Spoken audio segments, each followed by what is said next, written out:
राधे राधे, हरे कृष्णा। कैसे हो आप सभी लोग? आशा करती हूँ आप सभी परम मंगल में होगे, स्वस्थ होगे, अच्छे होगे। सबसे पहले आप सभी को परिवर्तनी एकादशी की अनंत और अनंत शुभकामनाएं। ये क्वेश्चन मेरे पास इतना ज्यादा पूछा गया है कि परिवर्तनी एकादशी जब 14 सितंबर की है तो व्रत 15 सितंबर को क्यों रखा जा रहा है? 15 सितंबर को तो एकादशी तिथि विश्राम हो जाएगी। एकादशी तिथि का जो प्रारंभ हो रहा है, सबसे पहले मैं आपको बता दूं कि एकादशी तिथि का जो प्रारंभ हो रहा है वो 13 तारीख को रात्रि के समय हो रहा है, जो कि अगले दिन 14 तारीख को 8 साढ़े 8 बजे रात्रि के समय विश्राम हो जाएगा। सूर्योदय के साथ हमें जो एकादशी तिथि मिल रही है वो 14 तारीख की ही मिल रही है। कोई भी संदेह नहीं है कि एकादशी का जो व्रत रखा जा रहा है वो 14 तारीख को ही रखा जा रहा है, लेकिन बड़ी सारी जगह 15 तारीख को भी एकादशी का व्रत रखा जा रहा है। आखिर इसके पीछे रीजन क्या है?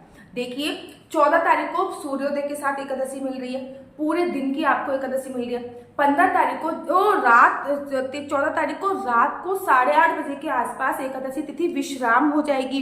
15 तारीख को ना तो एकादशी मिल रही है लेकिन 15 तारीख को द्वादशी है। कौन सी द्वादशी है? 15 तारीख को श्रावण विजय द्वादशी है। 15 तारीख को एक ऐसा नक्षत्र है जिसमें बावन भगवान जी का प्रादुर्भाव हुआ था। एक तो वो जो द्वादशी है उसको बावन द्वादशी के नाम से भी संबोधित किया जाता है, या फिर बावन जयंती के नाम से भी संबोधित किया जाता है। यानी एकादशी के बाद जो द्वादशी आती है उसको बावन द्वादशी या फिर बावन जयंती के नाम से भी संबोधित किया जाता है। हमारे शास्त्रों में ऐसा वर्णन आया है कि बावन भगवान जी का जो प्रादुर्भाव हुआ था वो श्रावण नक्षत्र में हुआ था, और जब श्रावण नक्षत्र पड़ जाता है द्वादशी पे तो वो श्रावण विजया द्वादशी के नाम से संबोधित किया जाता है। इसमें कहीं से कहीं तक कोई भी संदेह नहीं है कि एकादशी का व्रत तो 14 तारीख को है, लेकिन अगर शास्त्रों में ऐसा वर्णन आया है कि जब भी श्रावण विजय द्वादशी का योग बनता है तो हमें एकादशी का व्रत ना रखकर श्रावण विजय द्वादशी का व्रत रखना चाहिए। देखिए, जो भागवत प्रेमी है वो तो दोनों दिन व्रत रख लेते हैं। अगर मैं अपनी बात करूं तो मैं 14 तारीख को भी व्रत रख लूंगी और 15 तारीख को भी व्रत रख लूंगी। बड़े सारे लोगों में ये कंफ्यूजन होती है कि अगर हम 14 तारीख को व्रत रखेंगे तो फिर ऐसा तो नहीं है हमारा व्रत मान्य नहीं होगा। नहीं, 14 तारीख को अगर आप व्रत रखते हो तो आप एकदम सही तरीके से व्रत रख रहे हो, लेकिन अगर आप 15 तारीख को व्रत रखते हो तो शास्त्रों में ऐसा वर्णन आया है जब भी श्रावण विजया महाद्वादशी होती है तब भी उसको महाद्वादशी की श्रेणी में रखा जाता है। जब भी श्रावण द्वादशी होती है तो उसको महाद्वादशी की श्रेणी में रखा जाता है। महाद्वादशी का व्रत रखने से आपको 1000 एकादशी के व्रत रखने का फल प्राप्त होता है। सोचिए, अगर आप वो द्वादशी का व्रत रख रहे हो तो एक तो आप बावन भगवान जी का प्रादुर्भाव हुआ था उस दिन, वैसे भी आपको बावन भगवान की पूजा अर्चना वंदना करनी चाहिए। कहते हैं बावन भगवान की पूजा अर्चना वंदना करने से जैसे उन्होंने देवताओं की रक्षा के लिए 52 रूप धारण किया और देवताओं को मालामाल कर दिया था, अगर हम भगवान के 52 रूप की पूजा अर्चना वंदना करते हैं तो हमारी आर्थिक परेशानी जिंदगी में जितनी ज्यादा आ रही है वो सभी विश्राम हो जाती है और भगवान श्री हरि विष्णु की विशेष कृपा हम पर होती है। तो द्वादशी वाले दिन अगर हम व्रत रखेंगे तो कोई भी संदेह नहीं है हमको 52 द्वादशी का व्रत रखने का फल प्राप्त होगा। साथ ही के साथ वो महाद्वादशी पड़ रही है क्योंकि उसमें श्रावण विजय नक्षत्र है, इसलिए 1000 एकादशी के रखने का व्रत भी प्राप्त होगा। मैं अगर बात करूं बांके बिहारी जी के मंदिर में 14 तारीख की ही एकादशी है। मैं अगर बात करूं खाटू श्याम में 14 तारीख की ही एकादशी है।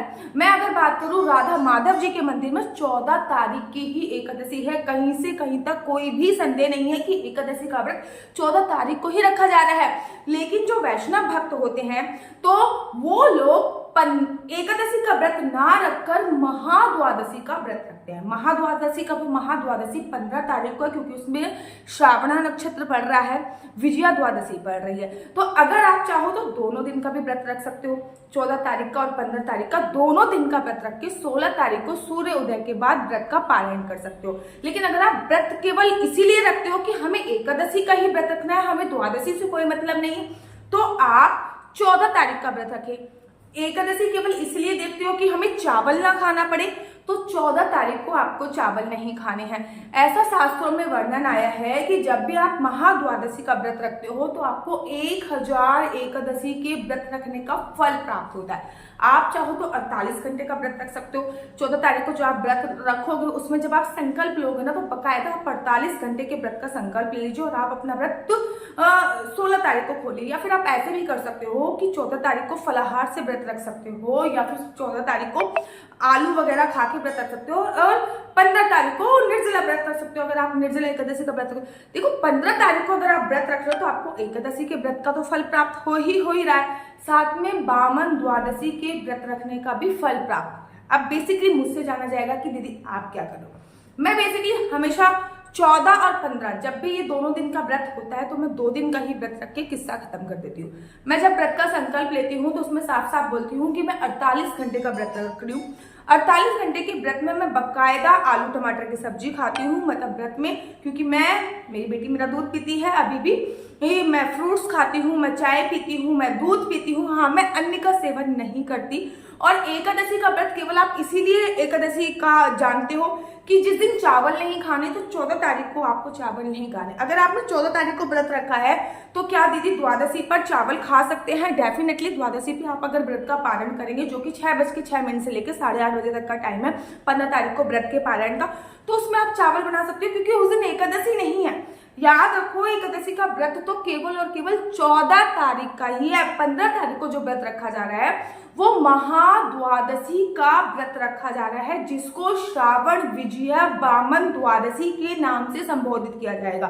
एक तो श्रावण नक्षत्र जिसमें वामन भगवान का प्रादुर्भाव हुआ था, विजया और वामन द्वादशी का कॉम्बिनेशन मिल रहा है, इसलिए ये महाद्वादशी की श्रेणी में रखी गई है। और महाद्वादशी का व्रत शास्त्रों में ऐसा वर्णन आया है कि एकादशी का व्रत रखने से ये बेटर है। अगर आप महाद्वादशी का व्रत रखते हो तो आपको अधिक गुना फलों की प्राप्ति होती है।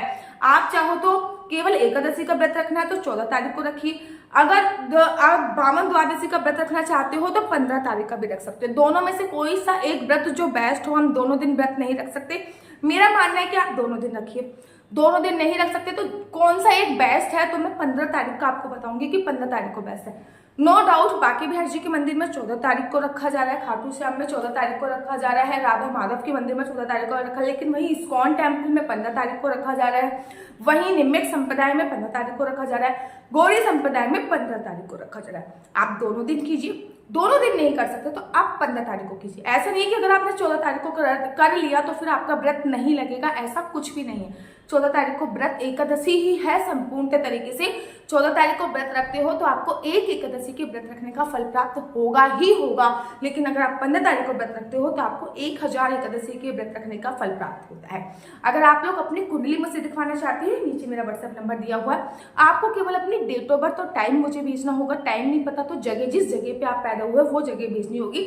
आपका बच्चा जॉब करेगा, बिजनेस करेगा, बिजनेस करेगा तो किस चीज का बिजनेस करेगा, जॉब करेगा तो किस फील्ड में जॉब करेगा, उसका करियर कब बन पाएगा, आपके बच्चे का विवाह का योग कब है, शादी का योग कब है, संतान प्राप्ति का योग कब है, संतान आपकी मेडिकल ट्रीटमेंट से होगी या फिर नॉर्मल संतान हो सकती है, पति पत्नी में आपस में झगड़े हो रहे हैं तो उसका रीजन क्या है, क्या तलाक तक बात जा सकती है, ये सभी जानकारी आप मेरे से कुंडली के माध्यम से प्राप्त कर सकते हो।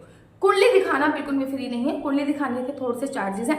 और अगर आपको मेरी वीडियो अच्छी लगती है तो आप अपना यूट्यूब चैनल हरि बोल को लाइक से सब्सक्राइब करना बिल्कुल भी मत भूलिए। तब तक के लिए मुझे दीजिए इजाजत। राधे राधे, हरे कृष्णा, हरि बोल।